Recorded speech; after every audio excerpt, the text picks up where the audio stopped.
જય જવાન જય કિસાન. જો આપણે વ્લોગ વિડીયો તો બનાવતા હતા પહેલાં, જો આપણે વ્લોગ વિડીયો એવી ઈચ્છા થઈ ગઈ કે આપણે ખેતી વિશે બનાવવા મળે.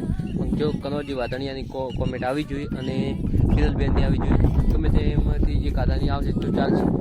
જો આપણે પ્રશ્ન એ હતો કે મગફળી આપણે પીળી થઈ ગઈ છે, હું તમને બતાવું જ છું. એ પીળી થઈ ગઈ આનું શું નાખવાથી રિઝલ્ટ 100% મળે, તો આપણે એ નાખીને તમને વિડીયો બનાવીશું. અને જો આ વિડીયોમાં આપણે સારું વ્યૂઝ આવશે તો આપણે બધા ખેતીવાડીના વિડીયો ચાલુ કરીશું, કે આપણે જે ચાલુ છે ફરતા વિડીયો એ ચાલુ રાખીશું.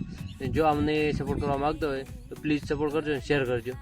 જો આ મગફળી છે આપણી પીળી થઈ ગઈ છે, તો આ મગફળીનું રિઝલ્ટ આવશે તો તમને બતાવીશું. પણ ચી દવા નાખવાથી રિઝલ્ટ મળશે સારું 100%. જો નાખીશું એ વિશે હું વિડીયો બનાવીશું ને તો 100% રિઝલ્ટ મળશે. એનો વિડીયો હું બનાવી મૂકીશું. જો આ વિડીયો આપણને સપોર્ટ કરવા માગતા હોય ને તો શેર સબસ્ક્રાઈબ કરી દીધું.